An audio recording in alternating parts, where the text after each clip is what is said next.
frontier. This is Football Daft with Stephen Purden, midfield dynamo and average actor, Chris Toll, target man, suspicious character, and Hey, the top end of Stevenson,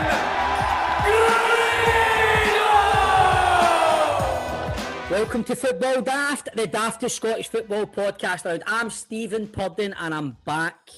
I've had 2 weeks off and I'm back, right? And let's welcome the team. But what am I doing again? Toll's not here, right? I don't know, mate. I think is there a problem here with the dynamic? I take 2 weeks off, which I heard you, cheeky bastards. The first week I took off about the bed and all that, I heard that, and heard how crabby you were last week, Grado. But I was River City. I'm not ashamed to say comes first, guys. Okay. No, I get it, but I struggle, man. It's like when I go against Cole, he well, we're talking about goalies and all that, and you know, I need you to back me up, man. I'm shite myself. Well, there was a few people that did say when I told them you're a crab, they were going like, that means he's going to have to do more work and try and chat me and all that, but he can't. Do you know what I mean? I'm not going to name any names, but there was some people that you do know them. Nah, I'm kidding. No. I don't get into it with Toe. I don't get. No, you don't. It's fine. Right, I'm back now.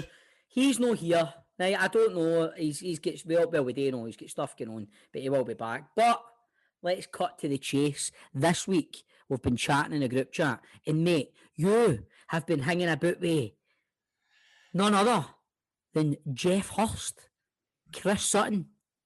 What the fuck? I can't say what it was for, but it was just a pure mental week I've been with. Was it any day with Macklin Motors? Is Jeff Hurst selling a motor there or something? No, that was with the radio. Macklin Motors. No, it was just it was a wee filming day. It was good, man. It was like, hi, man, sitting with Jeff Hurst, Sir Jeff Hurst, sitting with Archie Gemmell, sitting with Ruffy, and it's like, you know, that way, like, we were with each other all day, and I just remember at one point, we're like, Jeff Hurst and Archie Gemmell were talking about like the 1966 World Cup, right? And talking about playing against Pele and talking about playing in Mexico and all this. And I was just talking to Alan Ruff about going in Rangers, man, talking about the Buffs. About Jerry Pelini. He was a player, by the way. He was a player. I'm telling you, he was a player. Oh, Jeff. Oh, that sounds cracking, mate. But have you ever heard that cunt called Jerry Pelini? So it's like, you know, that way. Oh, but it was great, mate. It was brilliant to just kind of listen and hear all the stories. Obviously, Archie Gemmell, he had his Brian Clough stories and stuff like that. So is that like the next 6 weeks sorted for the podcast? Then they're all coming on, like with Jeff Hurst. Honestly, you just right. Put it this way: I was with Jeff Hurst, Sutton, Archie Gemmell. I don't even know if I'm allowed to say all this. And I've asked every single one of them. So in the next couple of weeks is going to be stacked. Hi, welcome to Football Daft, Sir Jeff Hurst. He's only in the open line.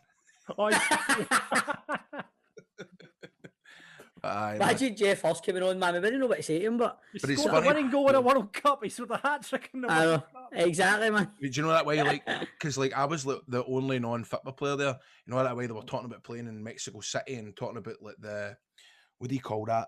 The sea level and how hard it was. And I'm kind of going like that. Well, I've wrestled in Mexico, and I found it hard too because, you know, I was getting it's really difficult because obviously when you're wrestling and that, and they'll just stand looking at me going, "What the fuck is this?" Anytime it's to look at stuff, I could jump in and go, "Well, seen the wrestling, man." Aye, that's just like the wrestling because seeing the wrestling. Well, I bet you it was roughly like your safety net, man. It was like when I was like fucking whatever you were doing, you had a bit of downtime, just pure hot, just like stay close to Ruffy, man. Ruffy was great, mate. Ruffy was great because we could we were sharing you and Cameron stories. That was good. Sharing you and Cat up. Oh, sorry. Cool, man. Sorry, man. Right. So what has been happening in Scottish football this week, mate?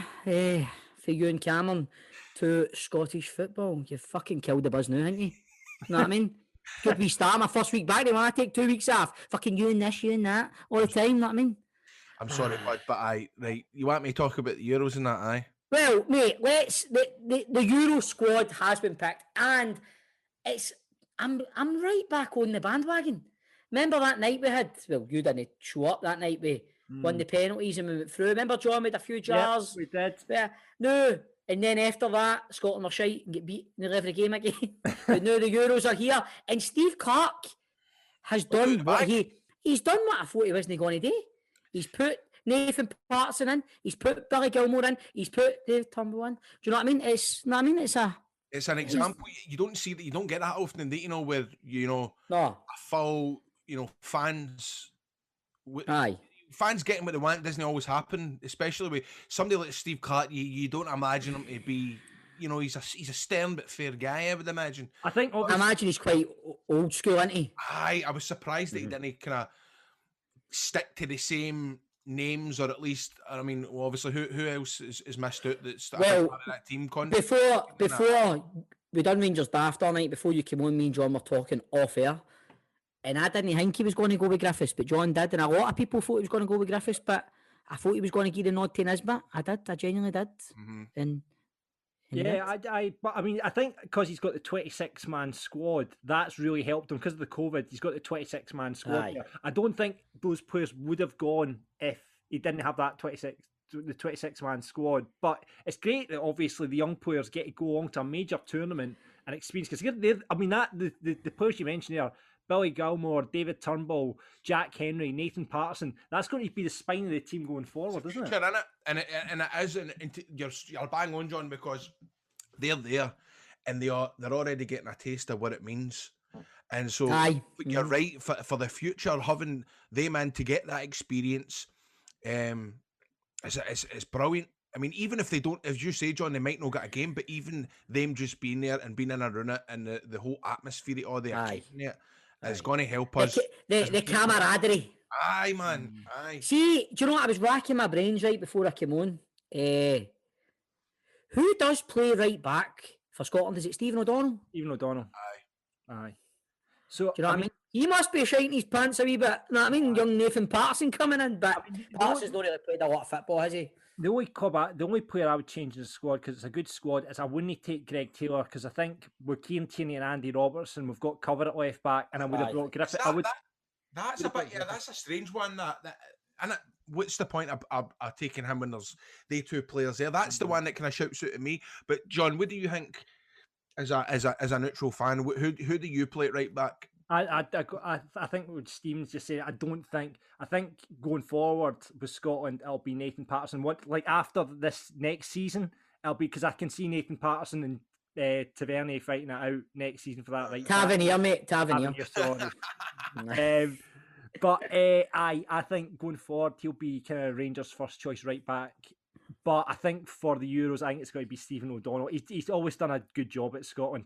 I mean, like I say, though, I would have taken Griffiths instead of Taylor. And the only reason, I know you guys, Griffiths, in terms of, he's not done a great season at Celtic, but he's Scotland's most natural finisher, man. You bring him off the bench for an impact, for a free kick, for his set-piece delivery, because that's what he's really good at, Oh, no, he is a goal scorer, but... I totally understand what you're saying. He's got like a wand to a left peg. He is a natural finisher. But he does not merit going in that squad. Yeah. He doesn't. You're basically... I seen my mate used to work with, Josh, his name is. He put a big thing up on Twitter a few weeks ago and he's gone, right, are you telling me with 10 minutes to go you'd rather bring Kevin Nisbet on than bring on Griffiths? Not to me, just putting it out there. It says, this man's got to go, and it shows his 2 or 3 kicks against England.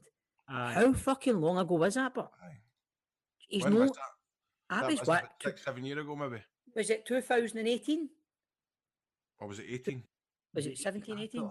Yeah, it might be. 15, 16, maybe. Might have been, I don't know. Maybe it was. I can't remember. It was a while ago anyway. But I just don't think he merits getting a call up and getting in that squad. And that's not me being blue-tinted glasses Rangers, because I'm not Griffiths' biggest fan. I can understand he's a very, very good football player, and I actually fear him when we play against him. Well, I used to, not anymore, because, you know what I mean, we're a lot better now. But, you know what I mean? But it's still, I don't get why he should be in that squad, John. Right, aye.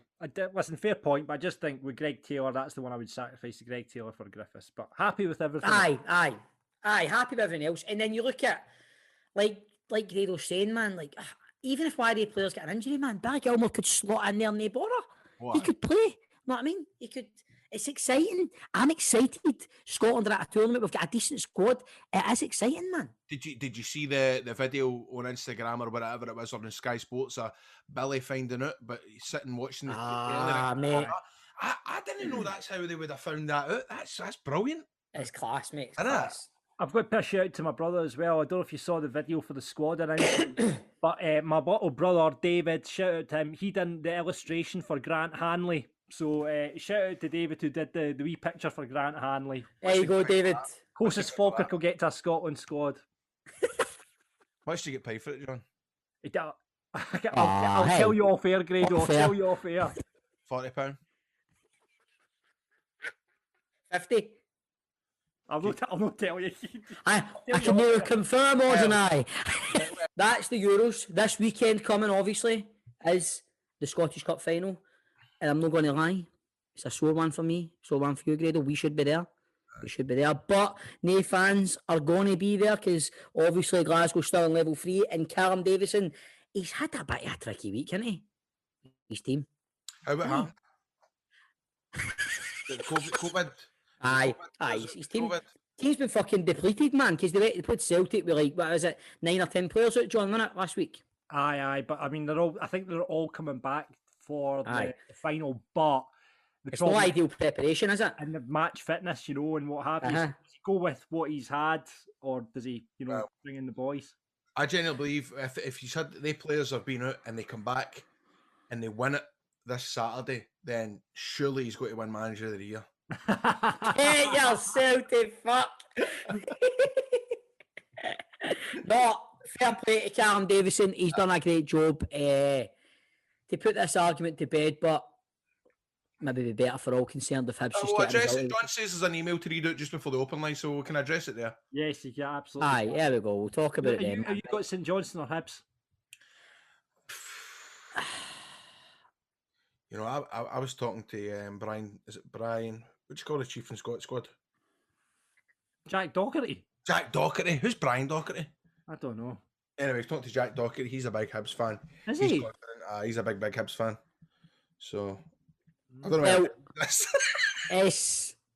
John is asking you who you fancy in Hibs or St Johnstone, and you're going. And you went just drop my names in. So I was speaking to the chief inspector. He's a big Hibs man, by the way. And then there's a pure. So I was talking to Grant Stott the other day. He's a big Hibs fan, or not? No, I think on their day, if these players are fit and they turn up St Johnstone, there isn't a lot of teams now that can break St Johnstone down and deal with them, man. The high press, the fucking energy they play with. Hibs have got a potent attack, but I feel St Johnstone have more of the steel. I think they could maybe see the game out. If St Johnstone score first, they win. Anyway, Aberdeen say that they've rejected a transfer request for number 21 midfielder Lewis Ferguson. He turned it down because there was an insulting offer for a Premier League team. It's been reported the Scottish Premiership club dismissed a $2 million bid from newly promoted Watford. Since then, he's on it in a transfer request. How much do you think he's worth? That's it, I would say. I would say $2 million. $2 million? I would say $2 million. What do you think, John? I think, like, with the money that's in the English Premier League, that is a bit of a fucking piss take. Offering $2 million for a player that, like, Aberdeen's player this season. No, John. John, how would bad of Aberdeen? But did Sam Cosgrove not go for like $1 million or 1.2 million or something like that? When you put it in like that kind of context, Sam Cosgrove was a good player for them, but Lewis Ferguson's young. He's got obviously best years ahead of him. But John, I don't get that. Surely the folk at Watford must be good businessmen. You can't just go, oh, because we've got plenty of money. Let's offer $9 million. I don't think it works like that, John. No, but it doesn't work like that, Grado. But like $2 million's a bit piss takey, is it? No, is it? He's got 2 years. I mean, he's all right. That's what I think. Would you take him at Rangers? No. No, I'm sorry, no. I think he wouldn't get in our first team. No. It's always going to get talked about for years and years to come. This is all we're going to hear. You know what? I like him. Watch them play a day, and it's nothing against him. I'm being harsh here, but he just wouldn't get in the Rangers team. I don't think he would get in it, but I think he would be like, I guess Aribo would be his kind of position. I'm guessing, so he'd be a backup for Aribo. I just don't want to be. I see the amount of players in the last couple of seasons that came, and it scuners you when you see the likes of Greg Docherty, mate. That's what I keep thinking here. He gets his dream come true, right? And then you see it just fizzles out. It's just like, I think he should try and play straight elsewhere and see if he can make a bigger name for himself somewhere else. Test himself before coming to us. You're right. Bang on. Couldn't agree more. And another big game on the horizon. We are recording, what day is this, Thursday? And tonight, Kelly up in Dundee. That's going to be tasty, that game. It's going to be very tasty. I'll be watching that the night with Stephanie's fair because he'll be watching that. He's a Kelly fan, so that's going to be ideal. That's going to be very, very tasty. By the way, is it 2 legs? Yeah. Next leg's Monday. Right. It's a tough one for Kelly. It's a tough one, Dundee. But mate, I'm telling you, it's wouldn't it be like the thing if a big Lafferty pulls him out. I know. Again, man, he's been an absolute heat. See if he manages to keep Dundee up, man. That's Lafferty that saved him this year. He saved him. And mate, he's been pure banging him in, man, ever since you said he scored 1 goal in 10 or something, remember? No, that's not what I said. I know, I'm kidding you on. No, it's going to be a good game. I'm going to be tuning into that tonight, I think. I mean, who's in the Dundee team? Charlie Adams in the team. Charlie Adams. Jason Cummings. Cummings is in the team. He's not had a great season, I don't think. No, but you know, he's maybe all right, but these games are kind of made for players like Cummings, isn't he? Like, he's maybe not had a good season and all that, but I don't know. You could just see Charlie Adams. He's been doing no bad. I seen a couple of fucking. See his 2 assists last week. Yeah, I seen him on Twitter. He's got a wand of a left peg. Yep. But there will be more football chat, guys, and there will be daft chat in the open line soon. And on the big question ahead of the Scottish Cup final, I can't wait for this one. We want to know what your favourite was. What was your favourite cup final? And we chat to the engine room of the Hamilton Accies midfield. It is Scott Martin. Football Daft with G4 Claims. Been involved in a road traffic accident? Call them now on 01698 767 172.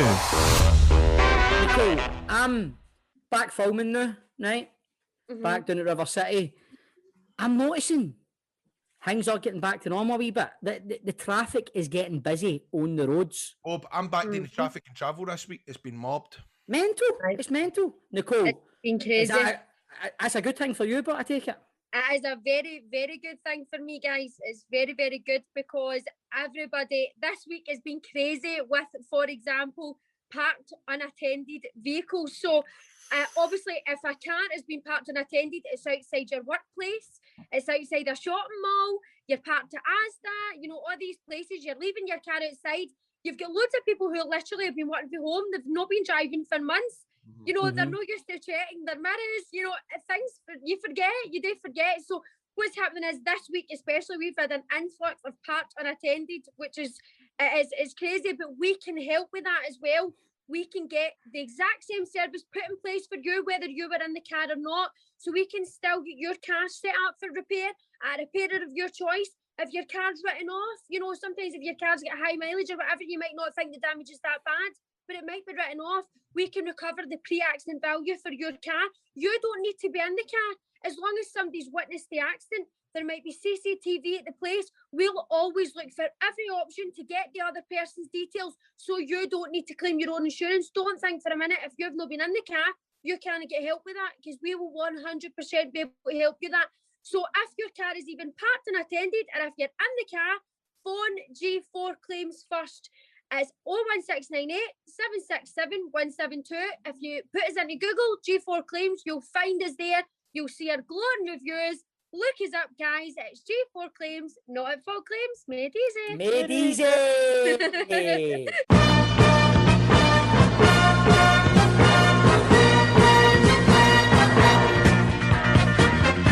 Football Daft Open Line, the open line where anything goes. We're one pundit down this week, but we've got Stephen Keevans and Graham Greedy with us, so we'll knock on with that.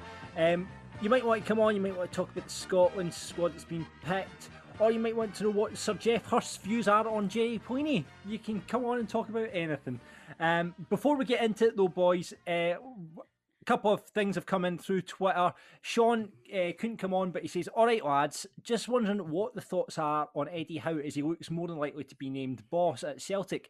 I personally don't think he'd be able to handle the pressure of such a big club and the constant need for success at Celtic. I'm a Rangers man, so I'd be happy if this turns out I'm right. All the best. What do you think? Has Sean got a point? Do you think Eddie Howe can handle the pressure at Celtic? Well, I think that's got to do. I think that's maybe the delay with this. It could be that.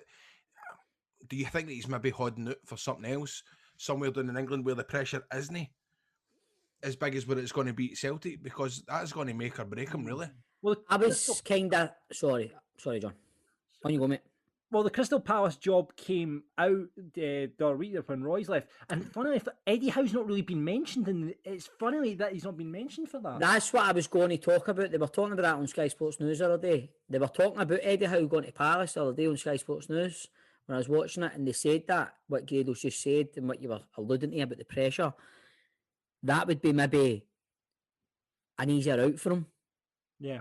At a team like Palace that isn't expected to win every week and isn't really expected to compete. Well, expected to compete, obviously, but I don't know, man. A manager, he done a very good job at Bournemouth, but you're coming up to a Celtic team that's going to be kind of getting ripped apart, I imagine. There's going to be a lot of outgoings and against a Rangers team who've just come off the back of an invincible domestic league campaign.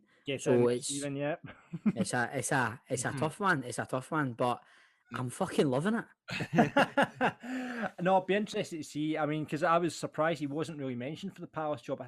There was some interesting names put around that job, but the boy played for them. Has been mentioned. What's his name? He's the hot favourite. No, well, he was the favourite the other day. Oh, I can't remember. He played for Palace, I mean. Sorry, John, on you go, mate. Yeah. One that's come in, Jonathan St. Johnson supporter who got in touch after Grado's comments last week about Callum Davidson when we're talking about Manager of the Year, Grado. He says, embarrassing, Grado claiming Gerrard is rightfully Manager of the Year.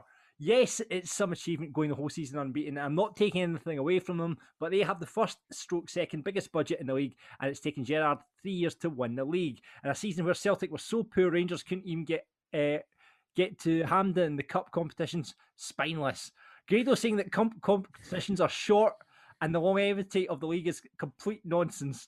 Callum Davidson, in his first season in management, a team could probably second bottom in the league in financial terms, who was bottom of the league at Christmas, finished fifth, secured European football, won 10 League Cup ties, and in the final of the Scottish Cup. Listen, hold on, wait there.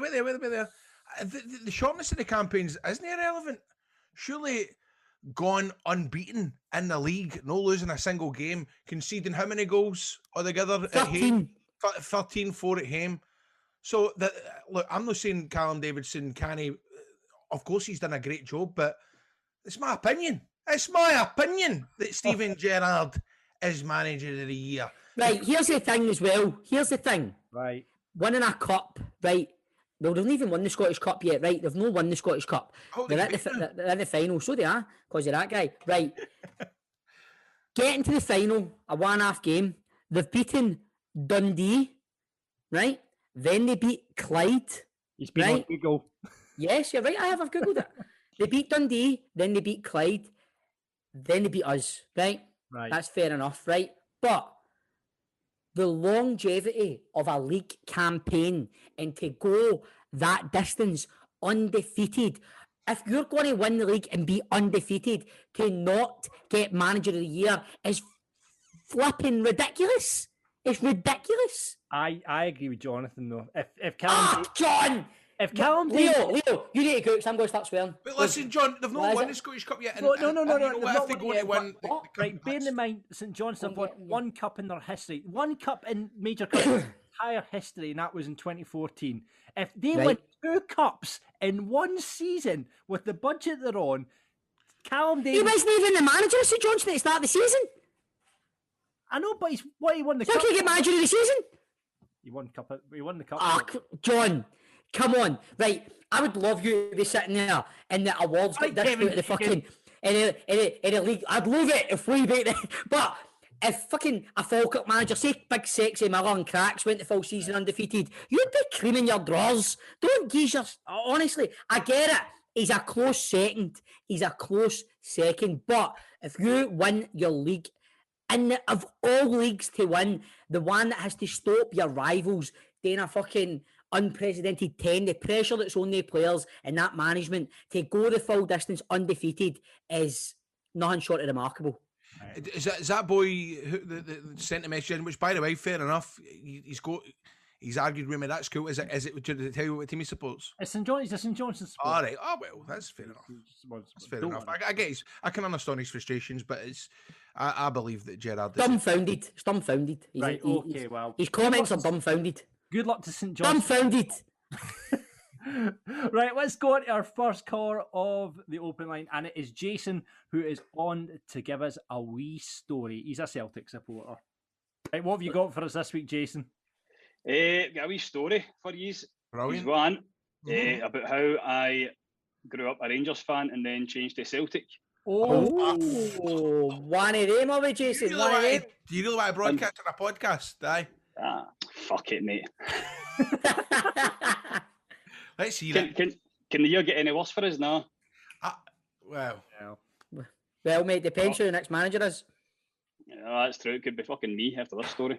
right, I want to hear this story, man, because this always boggles the mind. Right. First of all, Grado, congratulations, mate. Cheers, bud. Thank you. My missus is due any day herself, so... Oh, get in there, mate. I need to ask Lovely. you, do you know the gender? Just Yes, having a boy. brilliant. So, is he going to be a Celtic fan to begin with and then turn into a Rangers? Fuck knows, mate.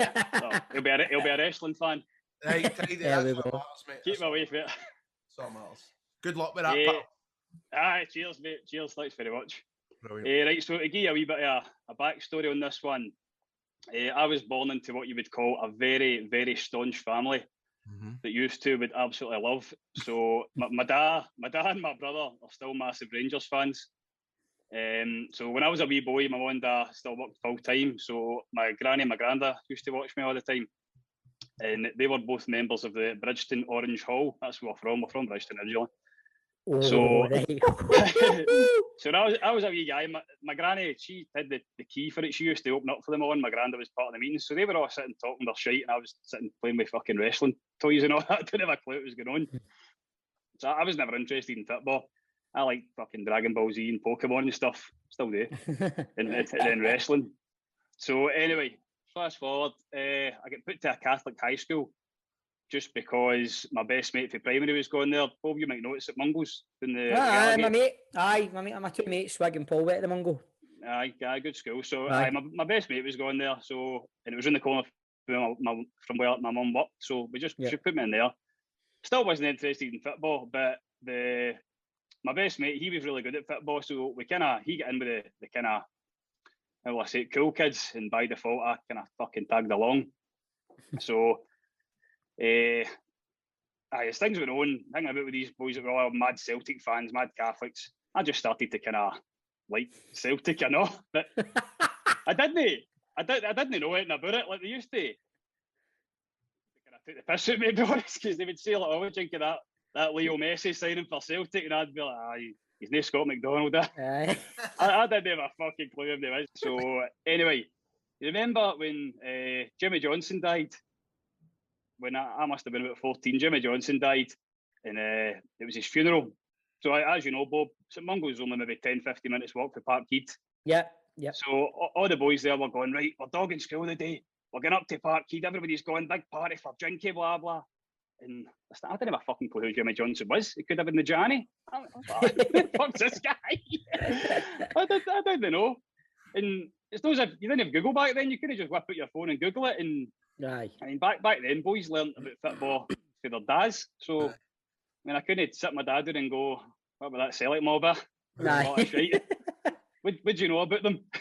Teach me things. Fill me in, da. Fill me in. Aye, fill me in on that, man, Bob. So the boys are going, he's the fucking greatest Celtic player ever. The Lisbon Lions are going to be there. And I'm going, Lisbon Lions? The circus coming out of town here? Who's this? So anyway, decided the dog school. When I walked up to Parkhead, tens of thousands of people there all jumping and shouting. So that's the day I became a Celtic fan, I think. So jumping about, learning the songs, dancing about. One of the boys gave me a scarf. Lisbon Lions have came in. What a day. So just on about talking as the crowd started dispersing. This woman taps me on the shoulder. So I turned around, she's like, "Oh, you have left school today for this, yeah?" And I was going, "Aye, massive player like Jimmy Johnson, couldn't miss it, blah, blah, blah. Couldn't miss it for the world." Didn't notice the camera behind her. First thing I should have seen. So Tom first woman for about 5 minutes. So why am I telling this story, man? So walking back down, we're like, right, fuck it, we're not going back to school, go and play fives now, walking back to the pitches, and my phone goes. Why is my mum phoning me at 2 o'clock in the afternoon when I'm meant to be at school? So I've answered it, she's like, "Jason, where are you?" I'm like, "I'm in school." She went, "No, you're not." "I am." She went, "So why's your auntie or somebody just seen you in Sky Sports News at fucking Parkhead with a Celtic scarf on?"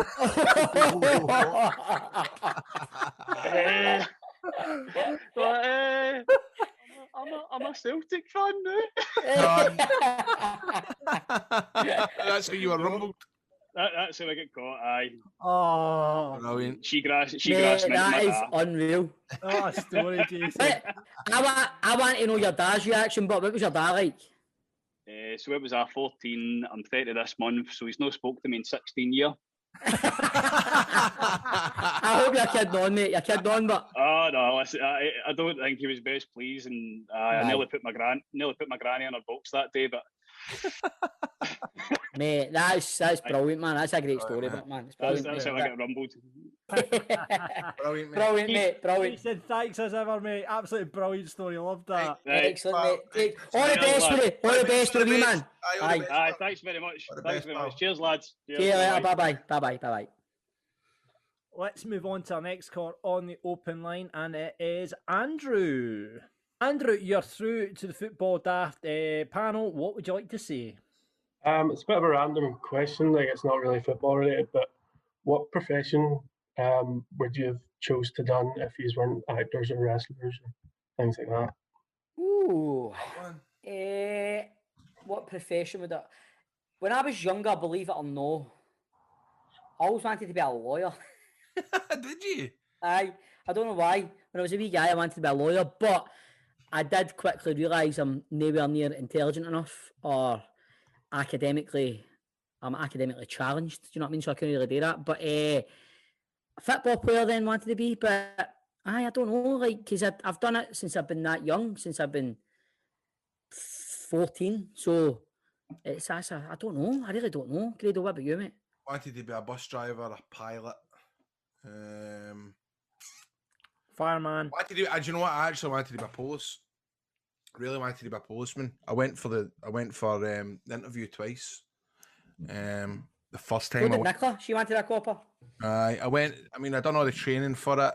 The first time. I could probably told this before, but I ended up fucking talking about the bill and all that. So stupid. But that was when I was 16. But then I went back in for it again when I was maybe when I was 20, because I went to be a community warden in Ardrossan for a year to try and get experience, which was a matter of fining folk for no picking up dog shite, fining folk for no cutting their grass, dispersing antisocial behaviour, walking about Ardrossan with a bright red jumper, a bright red hat, fucking jumping about in a big red warden's van. And I thought this is definitely the best experience you can have to be a police. And again, went to the interview and I said something wrong. I said something about, I mispronounced a word like gesture, or I think I said gesture or gesture, can't quite put my foot in it. But then the last question that she asked me was, right, Graham, you decide to go to Salkits to celebrate tonight. You've just become a policeman. And you come out, the Weatherspoons and Salkits, and you look down the street and there's a man getting a doing at the end of the street. What do you do?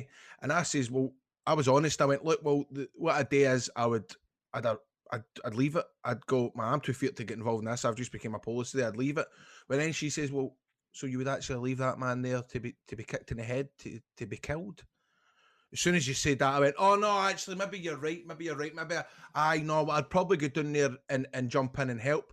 That's how they catch you out. Because if I had stood my ground and went and said, that's no my issue if somebody died. If I stood my ground and went, no, this is what I believe, I'm going to stick to turning my head away from it and walking away. See, if I stuck to that, then I would have got the job. It's the fact that I changed my mind. That's what they're looking for. Really? It's a test to see, that you can stand your ground and stick to what you first believed in.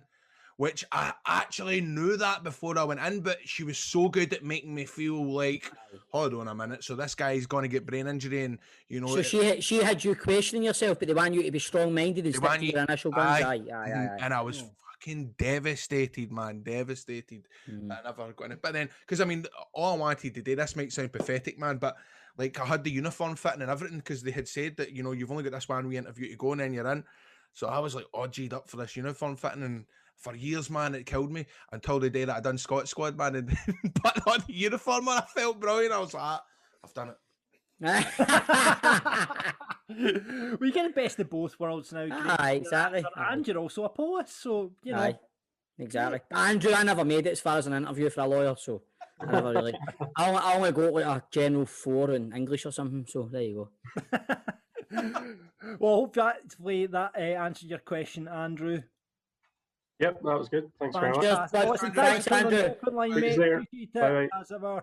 And that's it for the open line for this week. If you want to get on next week, keep an eye out on our Twitter or sign up to our Patreon. Best chance that you've got of getting on. Patreon.com/Football Daft. Football Daft's big question.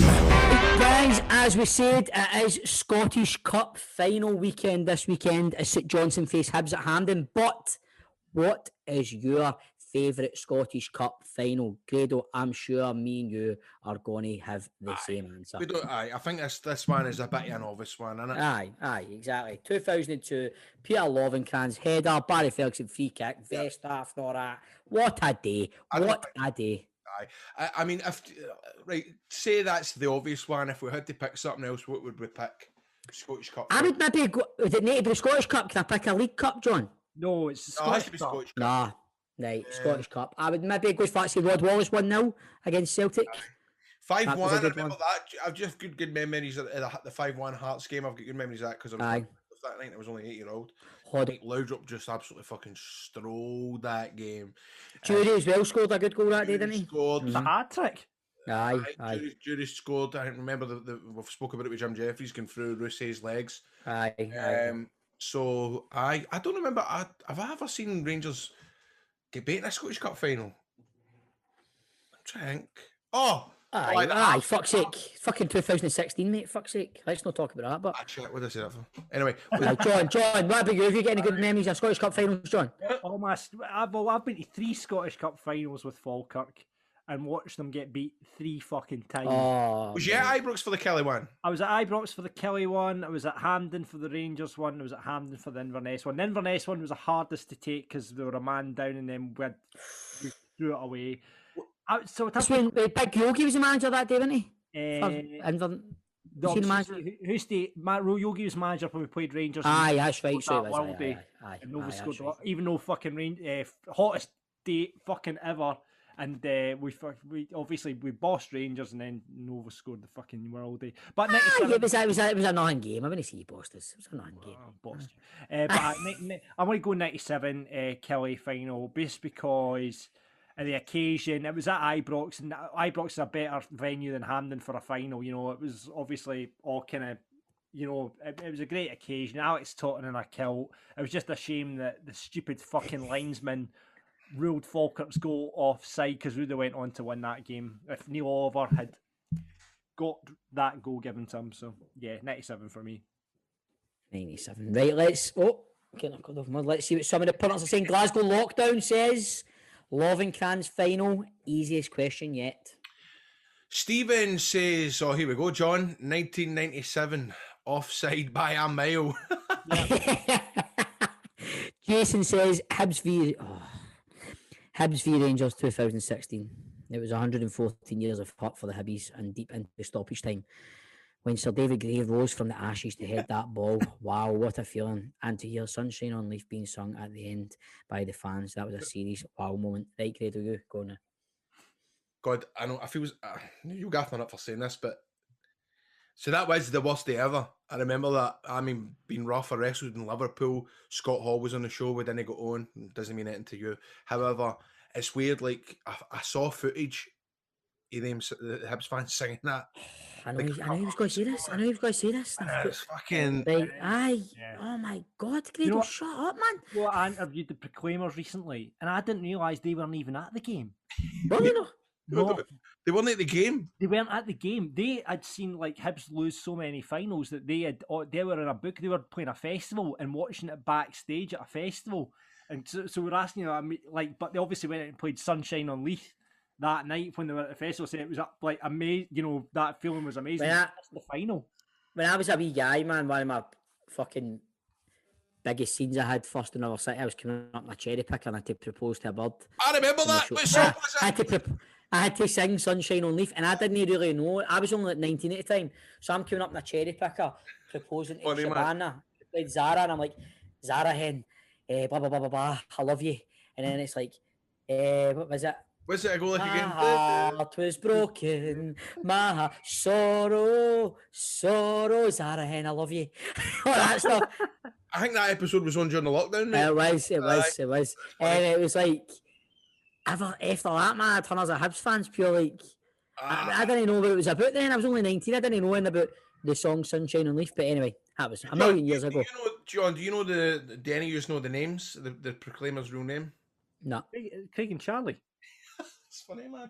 No, it's just because Crofty were talking about stuff this morning. He was going, we could try Craig and Charlie Reid. I was going, no, what's Craig and Charlie Reid? I didn't know that either.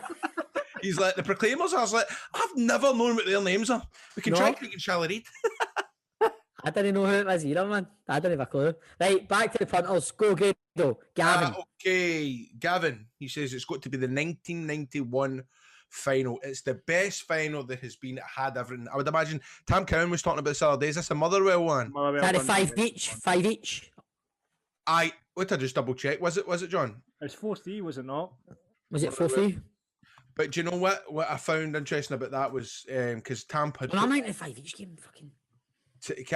Tam had put that up, and McCoy said you're probably right. It probably was the best Scottish Cup final. So, aye.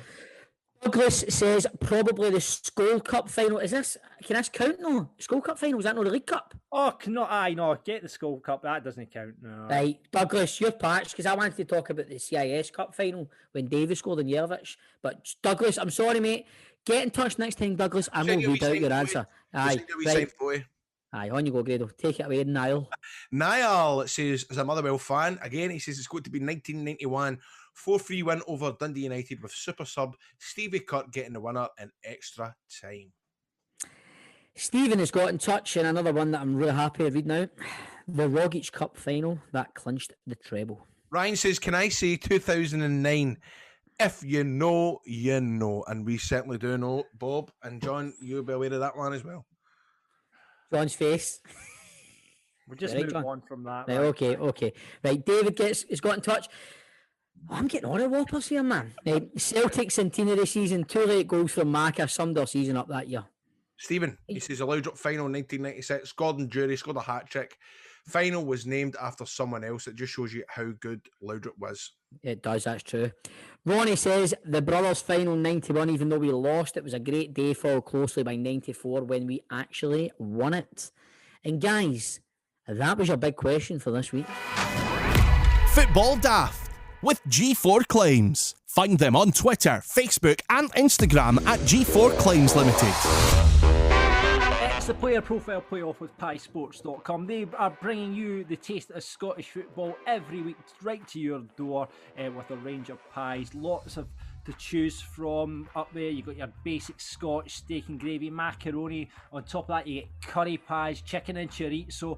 They're all up there and you can get them to your door free of charge. Just check out their website, piesports.com. They deliver to postcodes across the central belt of Scotland and beyond as well. Deliveries will be made Friday and Saturday for the weekend, so you can get them in ahead of the Scottish Cup this weekend if you're checking that out. Every week we like to give a package away to one of our listeners, and on to play for the pies today, it is Kyle Johnson. How you doing, Kyle? Not too bad, mate. Not too bad.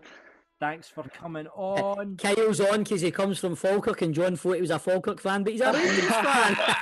Very disappointing. Very disappointing. We sprang in his step before you came on. He's like, we've got Kyle coming on, and I think he's a Falkirk fan. How was George Square, Kyle? Did you enjoy it? I wasn't at George Square. Oh, we know.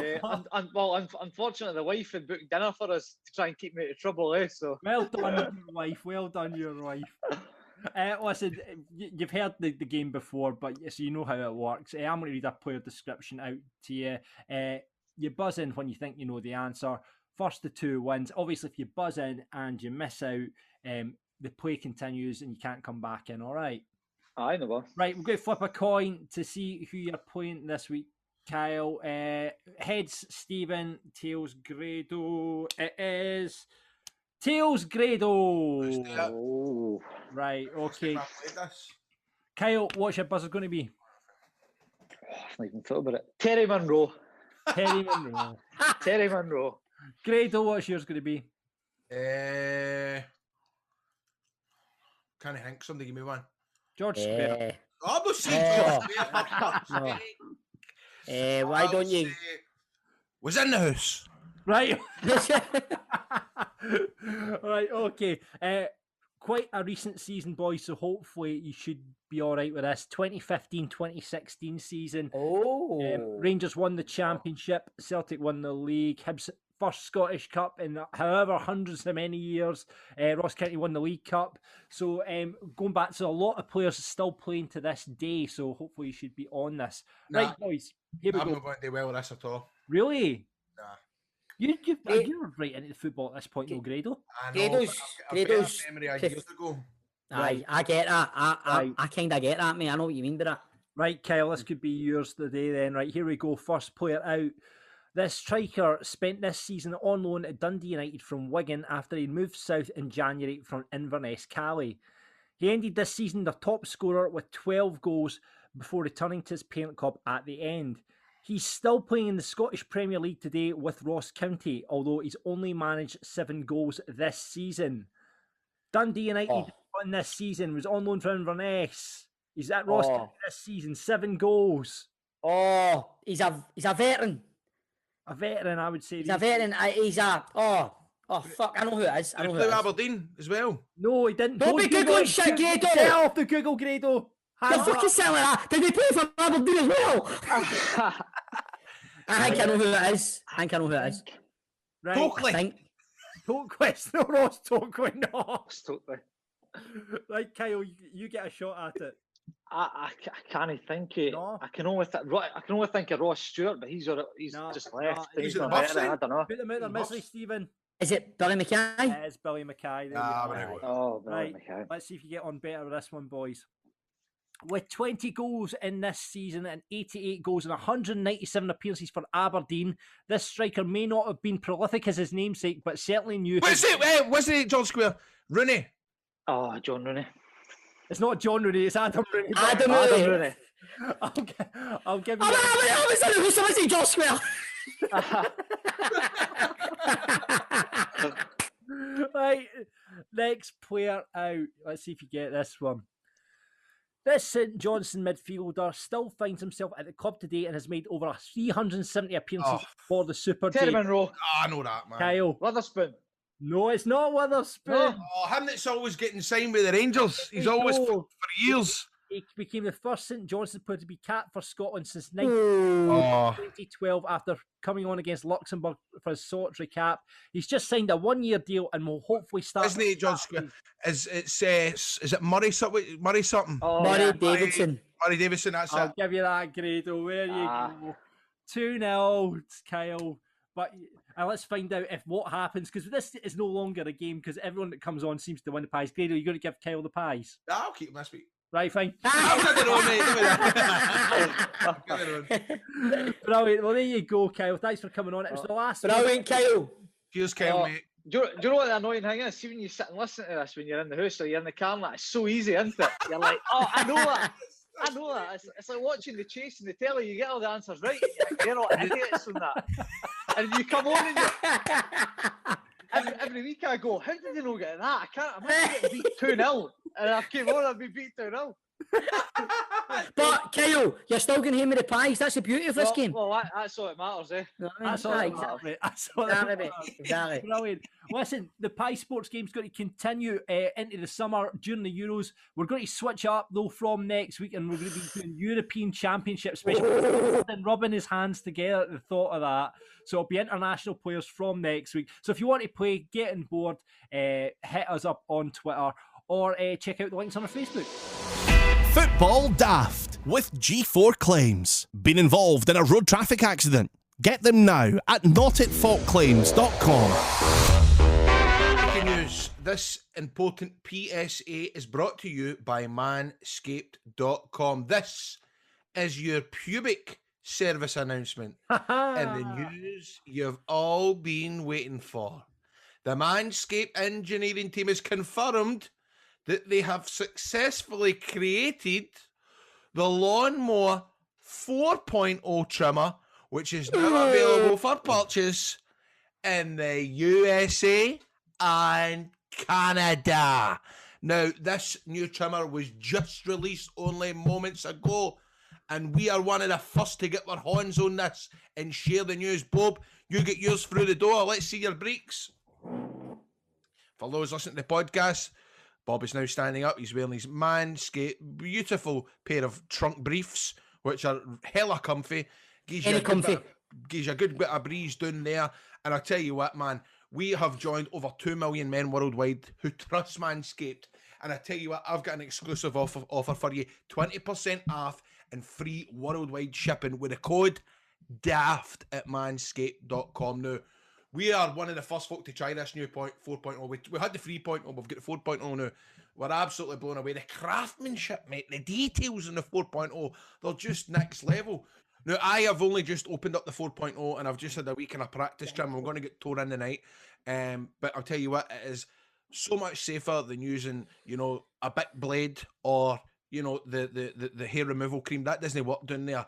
But this trimmer, it makes it different compared to other trimmers because there's a new multifunction on-off switch so you can gauge a travel log, and that's created for people like me, like Bob, who like to travel for their work. Now, the 4.0, it gives you the ability to turn the 4000K LED spotlight on and off when needed for a more precise shave. Now, this trimmer, it allows you to customise your trim all over through additional guard lengths with sizes 1 to 4. Now, you might laugh, but you maybe will go for a short back and sides down there.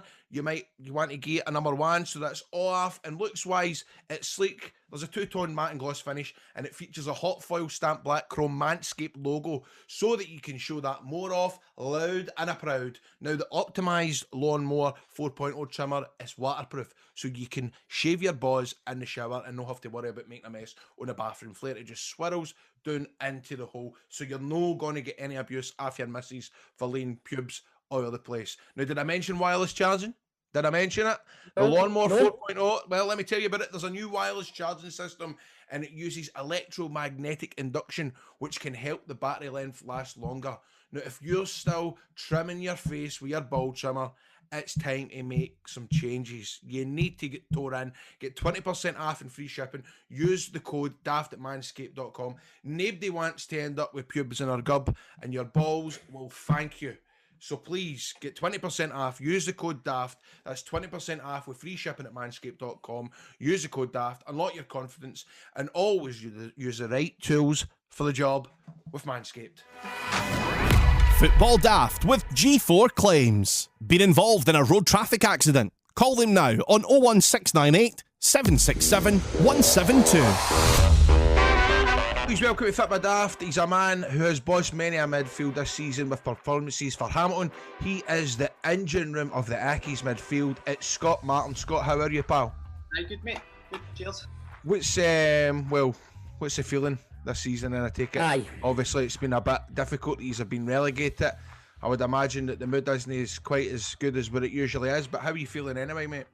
I think we're all disappointed. We're all I think we feel as if we've let ourselves down a wee bit because we've had a good enough team, and we've been on a good enough run at times. So no, I think it's just more disappointment than anything. Aye. I look at Hamilton. We were talking a few weeks ago, weren't we? We were saying who's going to go down. Is it going to be Hamilton? Is it going to be Kelly? Is it going to be Ross County? And I remember a good few weeks ago now, good maybe a couple of months ago. Remember the Rangers game? We went to Hamilton, we drew 1 each. That's Hamilton right. scored in the last minute. I mean, the way he's played that day, mate, like it's like the pressing game. He's kept it going for nearly the full 90. The energy for like front to back, middle, everything. I didn't see he's gone down, man. I just didn't see it. Well, we were the same in the changing room, to be fair. We were always confident that we were going to stay up, and in that situation, well, I've only been there for 3 years. We've been there every single year, so aye, we know what it takes to get out it. But I don't know, just something didn't click. I don't really know what went wrong, but we always try and do that. We always try and press, and we were always trying to stick to a game plan, but it just didn't click this season for some reason. See how at the start every season, like you said, you've been there for 3 years, but what is the aim? Is it always for in the SPFL? Is it survival? He's told, let's at least get relegation worries out the road, or is there anything else? Is that sort of the plan?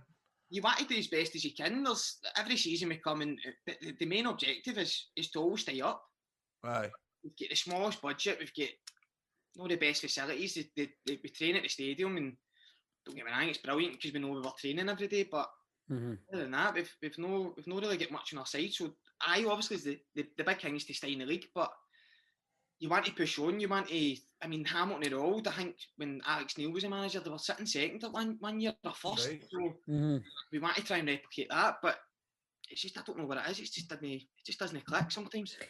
Is there a confidence amongst the boys and the management and stuff, mate, that you will be back up at the first time of trying? When you obviously are doing, but you'll be back up next season, like the season after. Everybody's trying, like the staff and that are trying to be positive ways and say it's an opportunity to go and win games and try and get back up the league, and that's the objective. Again, we need to just go and try and it's totally different from what we've been used to the last 3 or 4 years. So we need to just try and go and win games now. I mean, see, when it comes to the likes of the championship next season, have you even looked at it? I mean, I know relegation has just happened for these, but have you kind of had a look? Right, we're going to have to go here, we're going to have to go there. Is that in your mind yet? I mean, actually, I've been injured for the last 6 weeks or something, but I'm still trying to do my training and knowing, because the fact of the matter is, it's no disrespect. I don't want to be like, we want to get up as quickly as we can. So I think for me anyway, I've had a look at games and thinking I'm going to go back up to Gayfield again. Well, I was just going to say that to you, mate. You might, you'll struggle at Gayfield. I'm telling you that right now. There, I was on loan there a few years ago, just before I went to Hamilton, and honest to God, I loved it, man. But sometimes Ricky Little. Ricky Little.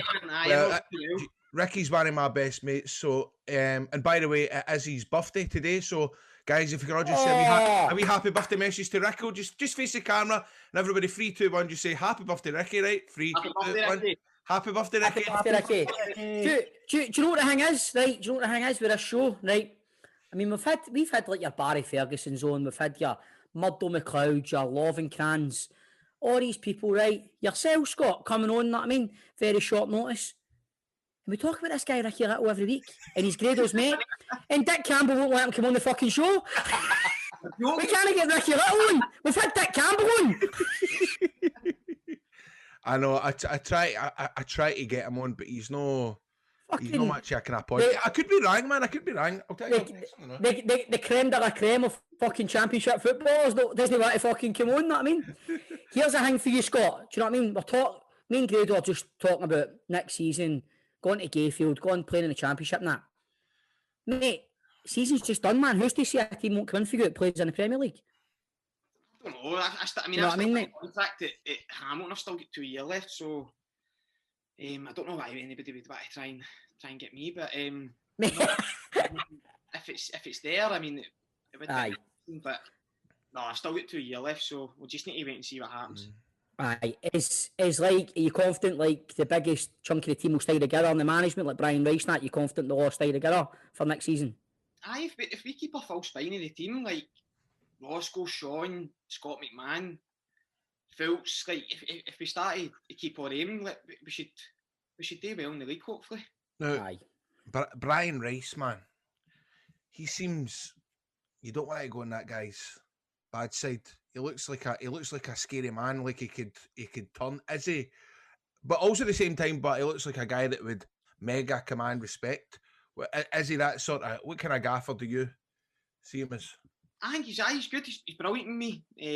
But I've no long just had a wee baby girl, and he was. Brilliant, mate. Congratulations, mate. Thanks very much. But he was brilliant with me, telling me if I needed like time off, or even if I need to go and like get a couple of hours sleep. Like he was cracking me. So no, I can't speak highly enough of him. He's been brilliant. What, he lets you sleep? I just said that. I don't know if he actually would let me do it. Like, imagine the gaffer and say, "Here, I need a kit, man." Does he mean like what in the dressing room, like, or in a sleeping bag, like that kind of like? I don't know if he was winding me up, or I don't know if he was being serious. But he was sort of upstairs in the boardroom and he like a blanket and that, and I was like, aye, cheers. Hey, but that's brilliant. Nice, isn't it? There's a certain thing about him, man. Every time I've seen him, he always comes across. I know you're saying he don't wag on his rank side, Grado. He does look like that, but he always comes across as really just honest and refreshing in his post-match interviews. And that, do you know what I mean? He assesses a game very honestly. Do you know what I mean? Aye, that's one thing I'll say. That whatever he says in the changing room, he comes out and says that in the press. So if he's slated as in the press, he's slated as in the changing room as well. Did you do a gender review? Aye. So Brian Rice to gender reviews. No, was this your first girl? Aye, that's my first. Aye. Did you want a boy? Start with probably aye. But then so the pink stuff comes out. Did you kind of have to put a face on, or were you just like, do you know what I mean? Like, because I saw a video of a guy this last week, right, big fat guy with sunglasses. Don't get me wrong, the boy was stunning there, way two wee lasses, right? And they popped the thing, and it was pink, and he was giving it. It was on Lad Bible and everything. I thought it was out of order, but no, we went and got the scan on the Friday, and then we were doing the gender reveal on the Saturday like night or something. So you peeked at it? Oh, we peeked at it, aye. We kidded don't everybody that we knew about. Like, I don't. Did you? I don't even think my man that. No, I've just told my man this. I kidded. What? I kidded on to my man. I didn't know. So when they were going, surprise, like, oh, a girl. I didn't know that. Your man's going to be listening to Football Daft on Friday going like that wee bastard. But then you used to have got wee lasses, but right, and John, you've got a wee lass as well, haven't you? It's just. Well, I'm going to be honest. I've said this to you before. I think I said it in the group chat. I must be one of the only guys when my missus was pregnant. I wanted a daughter. There's one other guy I know, Bob. I can't remember who, but when they told me that, I said Stephen Purden said the exact same I don't know why. I mean, but no, I've got a wee boy as well. I've got a wee lassie and a wee boy, and it's the best of both worlds. Well, I mean, I'm going to change it for the world. No, it's the best ever. Like, aye. As soon as I found it was a girl, I came right into it, and I love it, man. It's brilliant. Right, aye. No, that's cool. Jado's just trying to G yourself up in case there's a wee lassie in the mate. You're just sitting that there. makes me sound like I'm like that guy in that video. I'm not, obviously my preference would be a wee, but I honestly couldn't care. I just want, this is interesting. Bump into Grado in 9 months' time, man. He's got a daughter. Congratulations, mate. And he's like, aye, cool, man. No, it is the best, man. Anyway, Scott, talking for Brian Rice to gender reviews, we touched on it a minute ago when you were at Gayfield on loan. What's Dick Campbell like? What was he like to work with? Man, I love him, honestly. Just aye. I was at Hibs at the time, and I went out on loan and wasn't really like no liking football. I wasn't playing, and I was playing reggies all the time, and it wasn't great. And I went with him, and he was brilliant. I can't speak highly enough for the guy. He was brilliant. Aye. Is he just like, is he one of the players that you just want to play for him? You just don't want to let him down? Aye, like he just like puts an arm on you. He knows when to put an arm on you, and knows when to give you a kick up the arse. So right. Aye. I honestly couldn't speak highly enough. He still talks to me now. I think I phoned him the other day. He just asked. Aye. Aye, he phones us all the time. Oh, you're going to Arbro. Aye, that's what he said. He keeps trying to get me Arbro. I can't for really. That's funny. See what kind of players were you? So how long were you Hibs for? I was at Hibs. I went to Hibs when I was about 11 or 12 or something like that. Right. And did you play? You played first team, didn't you? Aye. What kind of players was it you were there with at the time? Was it like Sam McGinn and Cummins and trying to think who else? McGinn, like I was there when we won the championship. I only played like five or six games, but I was in about the first team at the time, and that was brilliant, man. It was what an experience. But like Cummins, McGinn, McGee, Bartley. That's a good team. It was a good team. It was cracking. A lot of good football players, because McGeoch's a player as well, man. He's brilliant. And then you've got, obviously, Cummings, man. What was he like to play with? Aye, play with was brand new, man. But after the pitch, he was half seat, man. It was brilliant. Grado's pin. Did you pin him or did he pin you, Grado? I was there that day. I was going to say, were you there? Aye, I was there that day. Honest to God, that's one of the funniest things I've ever seen. Unexpected. It was mental. It was totally like, I thought I was going for a penalty shootout. And then I tell you what, who was absolutely brand new with all that, and I'm no joking at the time, but Neil Lennon was he was the one kind of geeing it up and going, come on, get it done. And then see when it happened, man, everybody was just in notes, and it was like everybody there at Hibs was brand new. Everybody was brand new. Actually, I remember it because I was going to start going to the games, man. I think as well. I tried to hit the penalty as hard as I could as well. Well, did you take a penalty? I'm sure I took a penalty, aye. Aye, I never saved one, man. I thought you were a fucking goalie when you were younger. Aye, but mate, there's a difference when they're all like. It's a different, Bob. There's a difference between playing against primary sevens and professional footballers, mate. No even saving one, but mate, fuck's sake. No. Get close to any. But it was funny. It was like because like Neil Lennon was going like, right, come on, Grado, you're playing for Rangers here. It's a Scottish Cup final and all this. There's a big Hibs player coming. Come on, you need to date for the Rangers and all that. And he was cheating me up, man. It was brilliant. just get images of Grado getting a fucking Hibs season ticket for that, man. Get your absolute no hunt kicked in going through Easter Road, man. Did he pin you then? Did Cumdog pin you, aye? Aye, but I called it on the fly, Bob. Usually with things like that in wrestling, I thought, right, he's the kind of big good guy, the baby faces we call it in wrestling, so I'll let him go over. Just take an appeal to the crowd, you know? Aye, of course, mate. Or Of the course. boys. I wouldn't be the same if it was a rematch, we'll tell you that. It felt like it went on for about 20 minutes, man. I know, I was fucking burst, mate. So we see, man. It's a lovely setup, innit? That's a good place for you to kind of, well, you're obviously at Hibs at an age where, you know, you're learning in a place like that. Must have been, you know, so beneficial for your career. Oh, I loved it, man. Thought it was... Okay, Grado doing a smock, man. Can you say the big word there, beneficial, man? No, mate, but like when you were at House, you know, did I read somewhere like you were getting compared to like the next Scott Brown and that? Aye, I think so. I think that was because he came through the ranks of the like with Hibs as well, and aye. I was trying to base myself as him. Aye. Was that a bit of burden on you, or did you feel a bit more pressure when you heard people saying that about you? No, it didn't bother me. I took it as a compliment. I thought that was probably the best compliment you could give me as a young boy. That if you compared as the captain of Celtic and the captain of Scotland at the time, it was I loved it, man. Aye. Probably a bit annoyed a wee bit. So see how when you debut for Hibs, was it Easter Road? Was it away? Was it a cup game or? My first time coming on was against Falkirk, and I didn't even touch the ball. I played 20 seconds, I think.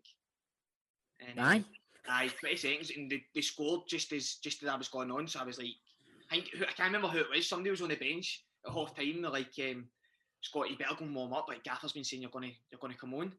So I was shiting myself, man, sprinting up and down the line, and it wasn't until the last minute he slung his own. How did that feel? It was amazing. Like my man in the crowd and that. Like my man used to go to goes to every game. Same with my dad as well. So just for that, it's like all the hard work for my man. Because my man used to take me up to Cerny like 3 times a week. Because it says, see if you look on your Wikipedia, his mother corresponded with several professional clubs on his behalf. Is that a matter of your mom basically battering all the teams in the SPL going, take a look at my boy? More or less, mate, aye, more or less. My ma sent letters out to like, I think it was like 6 clubs or something. That's Right. brilliant, man. That's brilliant, but that's excellent. Yeah, if it wasn't for my ma, wouldn't it? I think I'd be playing football because I think I got released for Celtic when I was young, and I went back to boys' club, and I wasn't really bothered. And my ma was like, "No, you need to get back into it." So, and then I think I got replies back. It was for Hamilton and Motherwell and Hibs, and my ma went, "I go to Hibs." It was the list for them. So, Mate, that's like your mod. What does your mod do? my mom's a social worker. Mate, she should be a fucking football agent. I know, man. Should be mine. Fucking hell, man. Might ask her if she wants to get into the entertainment world, be my agent. Do a better job than the agent I've got to now, but it sounds it. That as well, man. Fuck's sake, man. She can start sending letters out to fucking all the Scottish programmes and EastEnders and all that, know what I mean? Fucking get us a job grade, man. That's a help. That is a help. That's lovely. Aye. You get them all listen to this now. I should probably will. Aye. What's her name? Angie. Hi, Angie. Hi, Angie.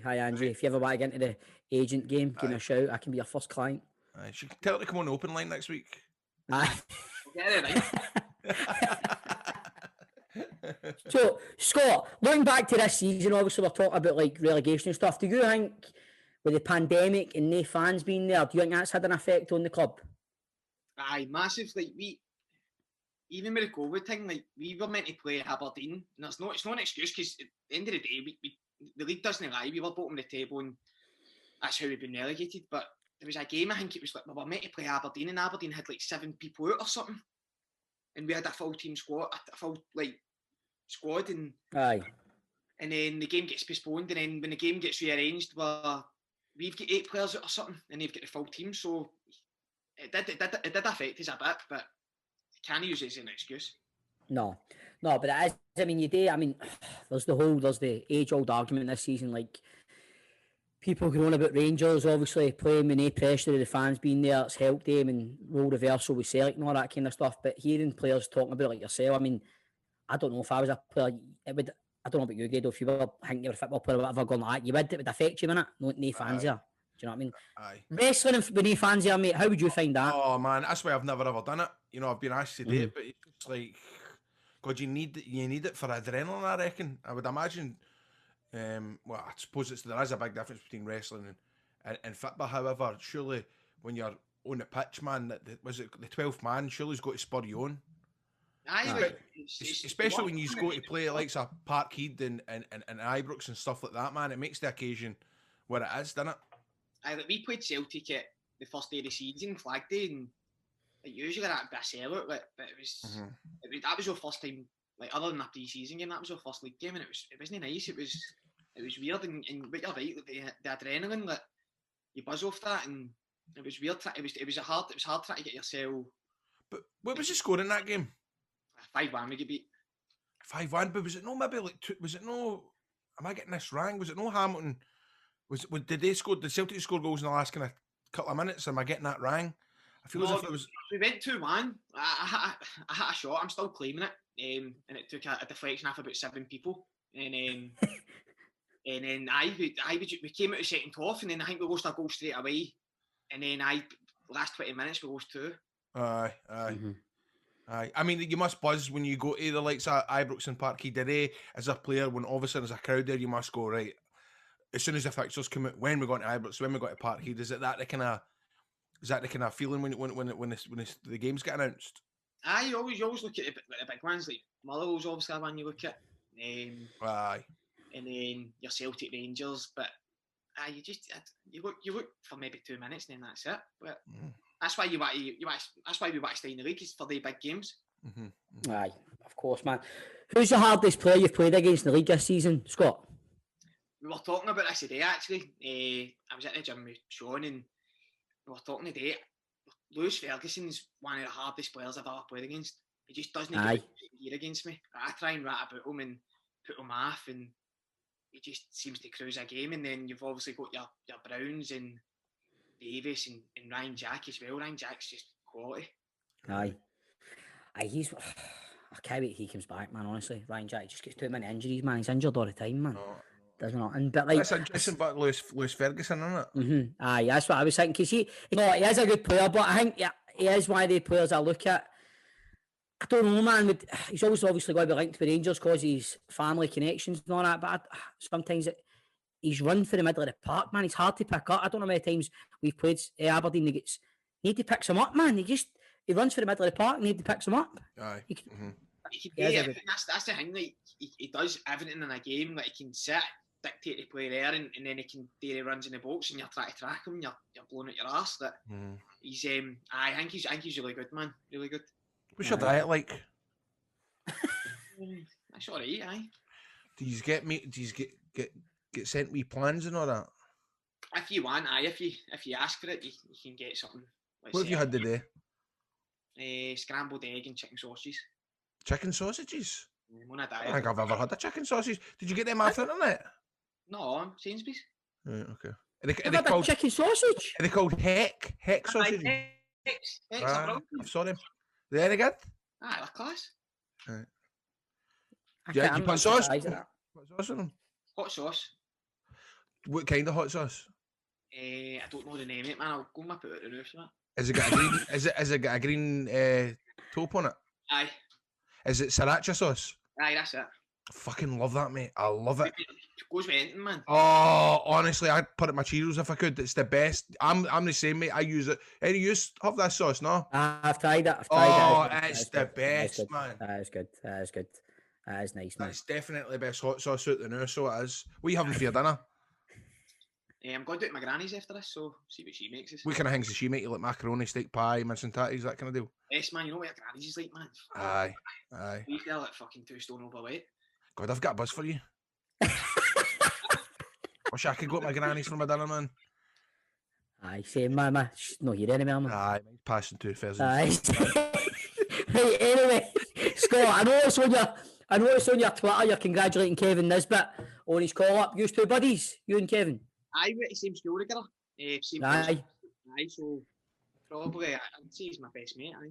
So what did he do? Because obviously we can say that he was meant to be coming on the show today, right? Did he just bell you and go, mate, can you come on that show for me?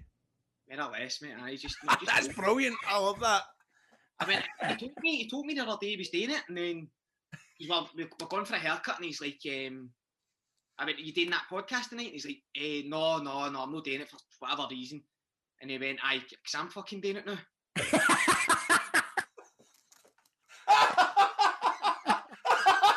Brilliant, man. I love that, but it's two of my best pals. No, that's brilliant. He's fucking doing it now. That's brilliant. So you're asking Kevin, going, you doing that podcast tonight, thinking maybe you're getting brought on as a surprise to get whipped out for Kevin. Do you know what I mean? Because he's your best pals or something. He's like, no, and you're like, I'm fucking doing it. I thought I was going to ban him up for one, but alright, Kev. And then, no, I'm not doing it. I'm like, well, I'm doing it. Brilliant. Yeah, but all joking aside, boy, he's a right good player, isn't he? He's class, man. Yes. Even just after the pitch as well, man. He's just so down to earth. He's so genuine that he's and as a player, man, he's just since he's been, man, he's been unbelievable. Getting called up to the Scotland squad, I know. I mean, that's a buzz for him. What do you think this summer? How good do you think Scotland can do in this tournament, Scott? Talk about this again today, but I think that squad's really, really good. Mm-hmm. I mean, it's the first one for about 20 years or something like that. 1998, aye. Long time, man. I think he could do really well. I hope so, man. I think he could, I know. I've got a wee buzz for it. Getting a wee bit excited thinking about it because we've not been to a tournament that long. What's the funniest kind of thing you've seen in a dressing room, Scott? What's the funniest thing? Cummins was class. See Cummins and Keatsy together, they were brilliant. Like, they would just ban people up all the time. I think. I don't know if I should say it, man, but there was one time. Yeah, and then we can we can take it out if you don't want us to put it in it. Right, so I do it all the time, mate. I say loads of things. I end up phoning John, going, "Fucking take that out." Aye, can you don't tell folk about? I told you, man, because I don't know if anybody else knows about it, but there was one time we had a keeper in called used to play with Hamilton as well, Thomas Cerny. Cerny, aye. Right, Thomas Cerny was in at Hibs, right, and like I roomed with him one time, and they woke me up during the night and told me to stop fucking snoring. I was going to punch my head in. I fucking shat myself, and him and Cummins had like a wee, I don't know if it was a tiff or whatever, but used to bam each other up. And Cummins got shat in his glove one time and he put it on. And it was fucking madness, man. He was raging. For fuck's sake. No wonder. Fuck you, that's fucking... I don't know if this was true, right, but I had Cerny to reply to that, wiped his arse with Cummins gear one time as well. I don't know if that was... I wasn't there for that one. I remember Cummins shiting in the glove. I remember that his top Cerny went mental. And said that it was too far, and they were doing things for weeks, man, like cutting gear and whatever, but... Rubbing their ass off stuff and doing it. Imagine going to put your goalie glove on, man. It's been fucking absolutely totally done, man. Fuck's sake. Oh my god. Man, I was shite myself. I didn't want to speak in that changing room. I was just pissing myself. So what has this got to do with him waking you up in the middle of the night for snoring? Did you tell Cummings to do it or something?